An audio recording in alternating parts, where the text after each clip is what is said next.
Selamat malam, selamat berbuka puasa kepada teman-teman yang berpuasa. Tadi saya menemani Presiden berbuka puasa, sekaligus juga mau melaporkan ada beberapa hal yang sudah kita lakukan dan yang akan kita lakukan. Yang pertama, tadi Presiden meminta untuk supaya hal-hal yang kebijakan yang pro rakyat oleh Presiden Prabowo, ya, yang dari tadinya bayar menjadi gratis, yaitu BPHTB tadinya 5% menjadi 0, kemudian juga restribusi PBG, ya, PBG persetujuan bangunan gedung dari bayar jadi 0, dan PPN ini ditanggung pemerintah sampai Juni 2025, ini supaya disosialisasikan secara masif ke daerah supaya bisa dinikmati oleh MBR. Ini khusus kebijakan untuk MBR, yaitu masyarakat berpenghasilan rendah. Nanti pada kesempatan pertama saya akan sampaikan kepada Mendagri.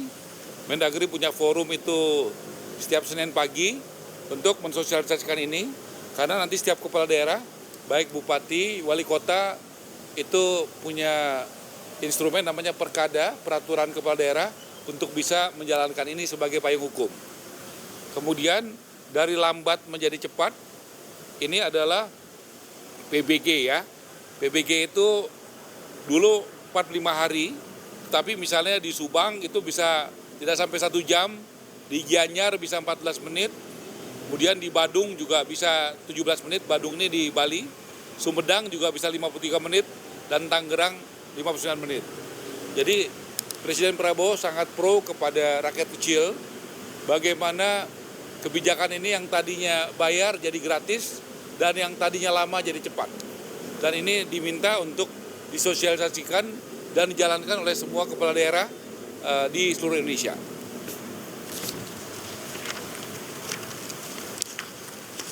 Kemudian saya laporkan progres Wisma Atlet, 3 tower itu yang Pademangan, ada 3 tower, 8, 9, 10 sudah selesai, sudah siap diserah terimakan. Nanti ada yang menghuni, ada bagi masyarakat dan juga bagi ASN, nanti yang mendistribusikannya adalah Menseknek. Ini di Wisma Atlet, karena ini dulu adalah momentum yang sangat bersejarah buat bangsa kita, karena pada saat COVID itu begitu banyak dokter kita dan perawat yang berjuang, ya, yang menyelamatkan jiwa-jiwa warga Indonesia yang kena COVID. Jadi kita berusaha untuk membuatnya dengan sebaik-baiknya. Kemudian juga pembangunan tower di IKN, itu yang sudah selesai 20 tower. 20 tower ini sudah selesai dan itu bisa digunakan. 20 tower sudah selesai. Kemudian ini capaian rumah subsidi, FLPP. Jadi saya bisa disorot, ya. Ini datanya. Jadi yang berjalan pembangunan 9.330, ready stock 14.042, persetujuan kredit artinya dari banknya udah setuju 19.643, yang akad kredit tapi belum cair 20.603, total 63.618. Kemudian yang sudah sampai kepada masyarakat itu 69.000. Ini akad dan sudah cair. Akad tapera khusus PNS yang sudah terbangun dan akad 1.384. Jadi totalnya 134.937. Ini bank penyalurnya, ya. Dan ini asosiasi yang membangun. Untuk tahun 2025 kita menyiapkan yang sudah ada DIPA-nya 220.000 rumah subsidi. Kemudian saya juga laporkan rumah subsidi yang kami sudah turun, banyak yang bagus, yang jalannya bagus, temboknya nggak retak, ubinnya juga rata, airnya bagus, penghijauannya bagus. Tapi kami juga menemukan yang tidak hujan banjir, yang belum setahun retak-retak dan sebagainya, Presiden memerintahkan, karena ini adalah rumah subsidi bukan berarti tidak berkualitas, harus berkualitas. Karena ada contoh yang banyak yang berkualitas. Yang tidak berkualitas ini merugikan rakyat. Jadi kami sudah minta audit ke BPK dan kami juga sudah sampaikan dalam pertemuan dengan KPK kemarin.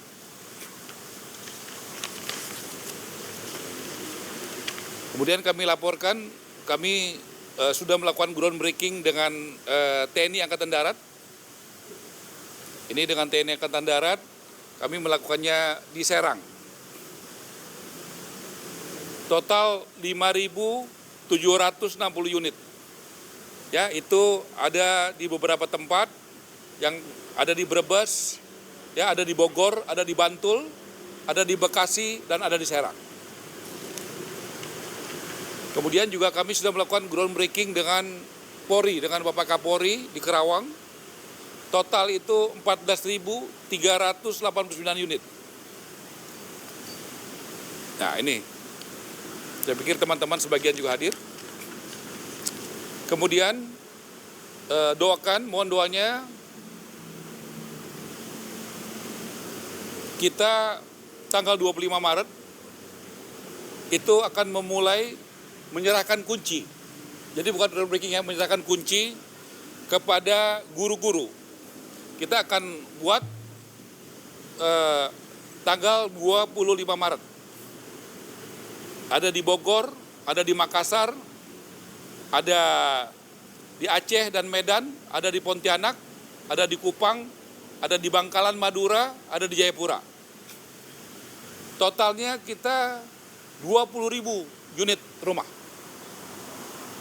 20.000 unit rumah, dan nanti pada saat penyerahan kunci simbolis pada tanggal 25 Maret, total itu sekitar 250 rumah. Sekitar 250 rumah. Kemudian kami sudah meminta waktu Presiden untuk bulan depan hadir pada saat penyerahan kepada warga negara Indonesia yang tidak punya gaji, ya, yang tidak punya gaji seperti pedagang sayur, pedagang bakso, dia tidak punya gaji, dia tapi punya usaha, dia punya penghasilan. Dan kami akan melakukannya di bulan April, ya, akhir April. Kita siapkan paling tidak sekitar 25.000 unit. Ya. Ini akan kita buat sekitar tanggal 25 April di Jawa Barat, Jawa Tengah, Sulawesi Selatan, Sumatera Selatan, Kalimantan Selatan, Nusa Tenggara Barat, dan masih banyak lagi daerah lainnya. Rencana kita akan pada saat akad, pas acara, paling enggak 1.000 orang, 1.000 kita akan serahkan. Tapi totalnya kita siapkan 29.000. Ya, secara bertahap. Tapi pada acara kita akan siapkan 1.000 unit minimal. Kami juga laporkan berkat kewibawaan Bapak Presiden, gotong royong CSR dari perusahaan swasta sudah jalan, dari Harum Energi, dari Agung Sedayu, dari Berau, kemudian akan jalan Adaro dan Astra, kemudian juga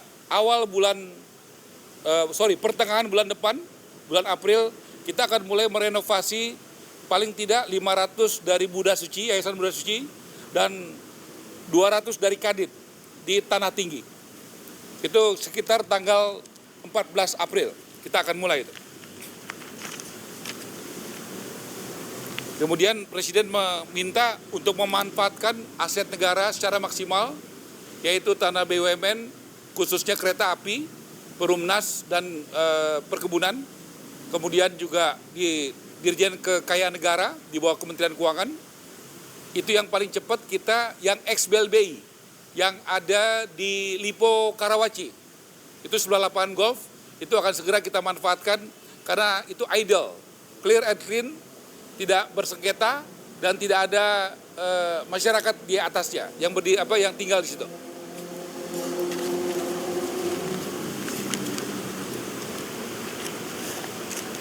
Kemudian saya juga harus laporkan, sesuai Undang-Undang Cipta Kerja, itu harus dibentuk Badan Percepatan Penyelenggaraan Perumahan BP3.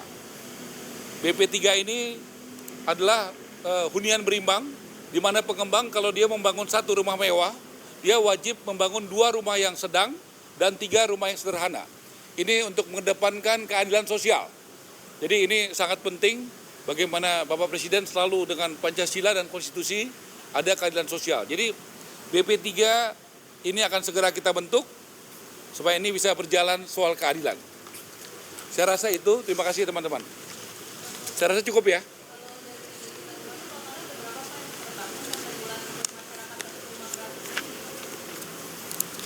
Kalau rumah gratis itu, pertama itu yang dari CSR.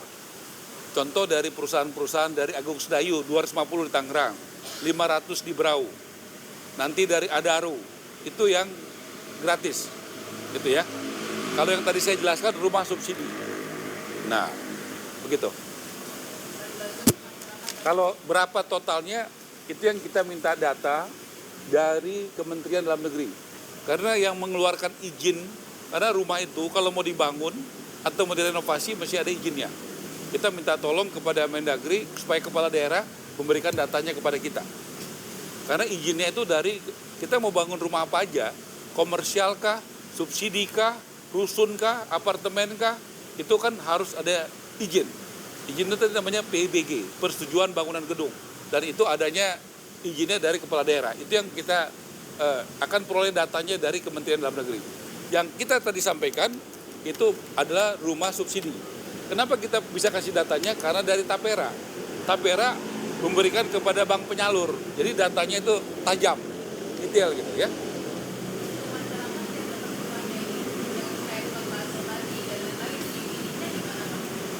Tentu ada mekanisme bank, dia tidak punya gaji, tapi punya penghasilan. Gitu ya. Ya, mereka ada polanya bank tentu tidak boleh mengucurkan kredit secara tanpa manajemen risiko yang baik. Dia mesti datang lihat bagaimana omsetnya, bagaimana itu sih, karena dia nggak punya gaji. Kalau yang punya gaji itu lebih mudah karena potong gaji. Ini dia tidak punya, karena kita diminta Presiden, karena masyarakat Indonesia banyak yang informal, tidak punya gaji tapi punya penghasilan dan butuh rumah. Nah kita harus cari solusi untuk yang seperti ini. Nggak bisa kita hanya kasih yang punya gaji, pegawai yang punya gaji. Nah, kalau pegawai yang punya gaji itu mudah, TNI, Polri, pegawai negeri, itu mudah. Kita juga nggak boleh bekerja yang mudah-mudah aja. Kita juga harus cari bagaimana solusi supaya yang tidak punya gaji tapi punya penghasilan. Itu ya, makasih ya.